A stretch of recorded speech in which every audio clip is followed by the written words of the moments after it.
Assalamualaikum warahmatullahi wabarakatuh.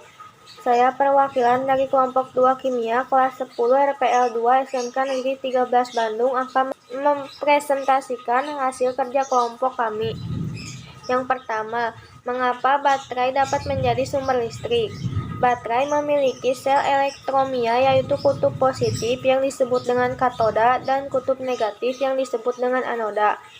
Baterai bisa menghasilkan listrik jika kutub positif dan kutub negatif dihubungkan dengan penghantar arus listrik seperti kabel dan bola lampu. Arus listrik yang dihasilkan baterai berasal dari reaksi kimia di dalam baterai itu sendiri. Ketika baterai dihubungkan dengan eksternal, elektrolit berpindah sebagai ion sehingga baterai akan mengalirkan arus listrik. Mengapa baterai dapat menghasilkan arus listrik? Kutub yang bertanda positif memiliki energi potensial yang lebih tinggi daripada kutub bertanda negatif. Kutub bertanda negatif adalah sumber elektron yang ketika disambungkan dengan rangkaian eksternal akan memberikan energi ke peralatan eksternal. Ketika baterai dihubungkan dengan rangkaian eksternal, elektrolit dapat berpindah sebagai ion di dalamnya sehingga terjadi reaksi kimia pada kedua kutubnya. Perpindahan ion dalam baterai akan mengalirkan arus listrik keluar dari baterai sehingga menghasilkan kerja. Mengapa ketika baterai digunakan dapat timbul beda potensial? Baterai terdiri dari satu atau lebih sel elektrokimia dengan koneksi eksternal yang disediakan untuk memberi daya pada perangkat listrik seperti senter, ponsel, dan mobil listrik. Ketika baterai memasok daya listrik, terminal positifnya adalah katoda dan terminal negatifnya adalah anoda. Berikut cara pengisiannya. Potensial sel adalah unsur yang mengalami reduksi, yaitu unsur CD2 atau kadmium, dan unsur yang mengalami oksidasi, yaitu unsur Ni2 atau nikel. Negatif 0,40 sebagai potensial sel CD2 atau kadmium dikurangi 0,25 sebagai potensial sel Ni2. Jadi bisa disimpulkan harga potensial sel pada baterai NiCd sebesar negatif 0,15 volt. Selanjutnya, apa peranan harga potensial standar logam dalam penyusunan komponen baterai?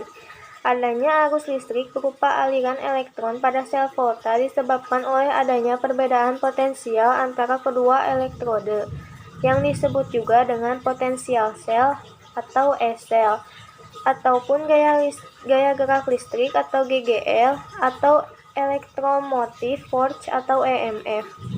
Potensial sel yang diukur pada keadaan standar atau pada suhu 25 derajat Celcius dengan konsentrasi setiap produk dan reaktan dalam larutan 1 M, dan tekanan gas setiap produk dan reaktan 1 atm, disebut potensial sel standar.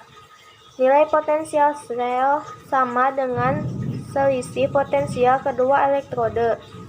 Menurut kesepakatan, potensial elektrode standar mengacu pada potensial reaksi reduksi.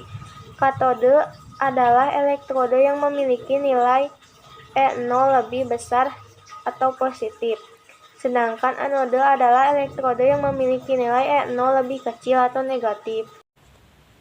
Tuliskan deret volta dan bagaimana kecenderungan dalam deret volta tersebut. Susunan Li, K, Ba, Sr, Ca, Na, La, Mg, Lu, Al, Mn, Cn, Cr, Fe, Cd, Co, Ni, Sn, Pp, H, Sb, Cu, Hg, Ag, Pt, Au. Logam yang berada di sebelah kiri dapat mendesak logam yang berada di sebelah kanan. Pada contoh reaksi redoks sebelumnya, terlihat bahwa Ai dapat mendesak logam Fe kuadrat tambah sehingga reaksi bisa berlangsung. Jadi, ketika ada reaksi di mana logam di sebelah kiri dapat mendesak logam sebelah kanannya, maka reaksi tersebut dapat terjadi. Bagaimana cara kerja sel volta hingga dapat menghasilkan arus listrik? Cara kerja sel volta adalah melibatkan reaksi kimia yang memungkinkan terjadinya energi listrik di akhir reaksi. Ketika terjadi reaksi redoks, suatu sel volta akan menghasilkan transfer elektron antar elektrodanya yang dapat dikonversi sebagai energi listrik. Bagaimana reaksi redoks yang terjadi di dalam baterai NiCd? Baterai nikel kadmium atau baterai NiCd merupakan jenis baterai yang dapat diisi ulang seperti aki, baterai HP, dan lain-lain. Anoda yang digunakan adalah kadmium, katodanya adalah nikel, dan elektrolitnya adalah KOH. Reaksi yang terjadi pada anoda ialah Cd ditambah 2OH negatif menghasilkan Cd dalam kurung OH2 ditambah 2E. Sedangkan reaksi yang terjadi pada katoda adalah NiO dalam kurung OH ditambah H2O menghasilkan Ni dalam kurung 2 ditambah OH negatif, sehingga potensial sel yang dihasilkan sebesar 1,4 volt 5. Apa yang terjadi saat baterai tidak dapat digunakan lagi? Baterai kehabisan sumber aliran listrik. Aliran listrik berguna sebagai proses daur ulang listrik. Jika baterai digunakan dalam waktu yang lama, maka semakin terkuras cepat energi listrik tersebut. Bagaimana mekanisme pengisian ulang pada baterai yang dapat diisi ulang? 1. Dapatkan pengisi yang sesuai untuk baterai yang Anda butuhkan. 2. Hanya gunakan baterai yang tepat dengan pengisi. 3. Colok pengisi ke dalam arus listrik. 4. Masukkan setiap baterai ke dalam pengisi ulang dengan pengaturan yang benar. Mengapa baterai tidak boleh dibuang sembarangan? Mengapa baterai tidak boleh dibuang sembarangan? Sebab bahan beracun berbahaya yang terkandung pada baterai bisa terlepas ke alam sehingga dapat mencemari alam.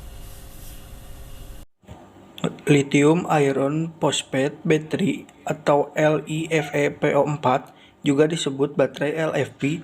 Lithium ferrophosphate adalah jenis baterai isi ulang, khususnya baterai lithium ion, yang menggunakan LiFePO4 sebagai bahan katodanya. Baterai LiFePO4 memiliki kepadatan energi yang agak rendah daripada oksida kodal litium atau LiCOO2 yang lebih umum dikenal dengan elektronik konsumen. Namun, baterai LiFePO4 menawarkan masa pakai yang lebih lama, kepadatan tenaga yang lebih baik, tingkat energi yang dapat ditarik darinya, harga yang lebih rendah, lebih bersahabat dengan lingkungan, dan lebih aman karena tidak beracun. LiFePO4 memiliki banyak peranan dalam penggunaan kendaraan dan daya cadangan. Alat dan bahan: paku beton, kabel, penjepit buaya, jeruk nipis. Cara kerjanya: 1. Siapkan jeruk ditusuk 1 buah paku beton yang berfungsi sebagai kutub negatif atau katoda, dan 1 kabel yang berfungsi sebagai kutub positif atau anoda dalam satu belahan yang sama pada jeruk. Kabel tembaga pada jeruk yang satu dihubungkan dengan paku beton pada jeruk yang lain dengan cara dililitkan. Lakukan secara berulang. Hubungkan kabel terakhir dengan lampu LED kaki anoda.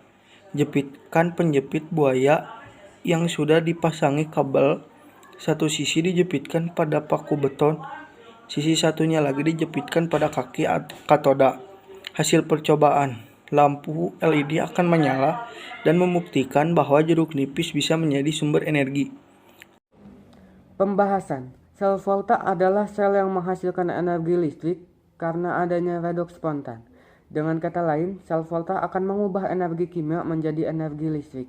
Potensi listrik yang dihasilkan sel volta dapat ditentukan dengan alat yang diberi nama voltmeter atau potensiometer. Kegunaan sel volta: sejauh ini aplikasi terpenting penggunaan sel volta adalah baterai. Baterai merupakan sel elektrokimia yang cepat menghasilkan arus listrik yang terjadi secara spontan.